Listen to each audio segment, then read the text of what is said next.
Hey, what's going on, everyone? So this morning, I just want to come to you guys because me and my little girl are having a big, and little man over there, we're all having a big plate of heart disease, right? So I'm just loading her up with some clogged arteries in the form of eggs because eggs are poison. They're going to kill you for sure.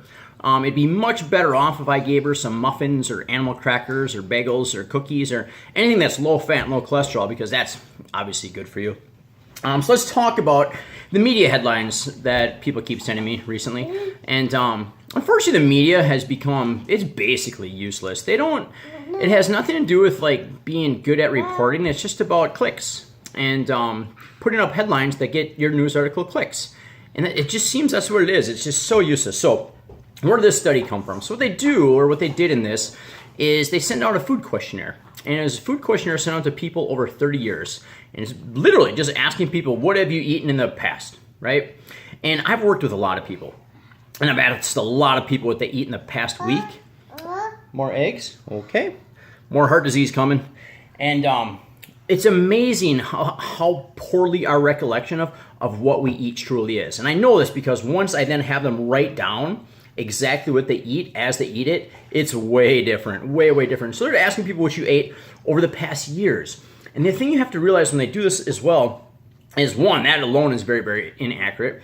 But two, over many years, it was thought that eggs were bad for us. There's a thing called the healthy user effect, right?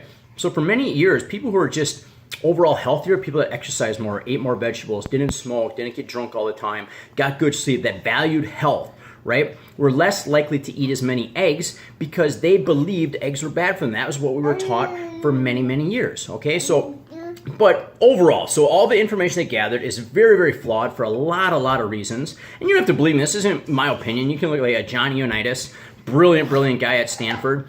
He explains this really well. I mean, the guy's like top of Harvard. I think he wrote a book when he was like 8. You know, pretty intelligent dude, a lot smarter than I'll ever be. And so he explains this really well if you want to really get deep into this. But anyhow, so out of all these information they collected, they found that the people who ate the eggs had a 17% increase or 18% increase in the heart disease and stuff like that, okay? So now they did the same type of observational studies with smokers, and it was a 2,000% increase. So 70% versus 2,000%. See the difference? It's a huge difference. And the 70% is still, if you don't include like the healthy user effect, it's just so inaccurate, all right? So here's the thing, is your body needs cholesterol. Like, it's a base hormone of all your hormones. A lot of people think cholesterol is a fat. It's actually a hormone. And your body makes it, right? Your body produces cholesterol. 85-ish% of the cholesterol in your body is made by your liver, right? If you eat a bunch of cholesterol, your body just makes less. So I've worked with a lot of people. And I teach them how to eat. And when I teach them how to eat, it's amazing how their cholesterol just plummets, their triglycerides plummet, how all their blood chemistry gets better when I add more eggs to their diet, but cut back all the grains and the things that the government tells you is healthy. All right, and the other thing too, we gotta realize with cholesterol, it's more important than so many people that email me like, oh my gosh, my cholesterol is this number. It's so much more complicated than that one number. Like the ratios matter, how high your HDL is relative to your cholesterol, and all these things, and then LDL too, like the size of the LDL. There's LDL-C and LDL-P and yada. The big thing is I eat eggs every single day, about 6 per day. My kids get eggs most day. I look at eggs like this. So in this egg, right, is all the nutrients to build a bird.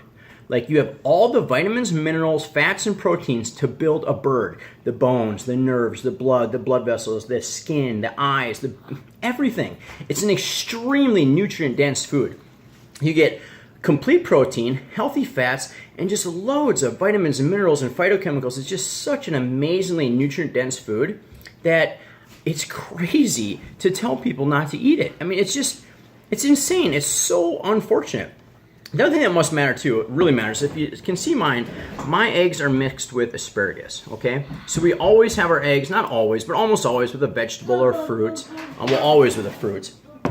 A lot of times when people eat eggs in these studies, what are they having, like what does a typical egg come with? Sausage, some terrible low quality sausage, toast, jelly, muffin, biscuits and gravy, a glass of orange juice, pancakes, waffles, just terrible stuff with the egg. So I every single day, just about every single day, I start my day with eggs. And the one thing too that a lot of people don't realize is this is really cool, is if you start your day with like fats and proteins like eggs like this, you just subconsciously eat less throughout the day.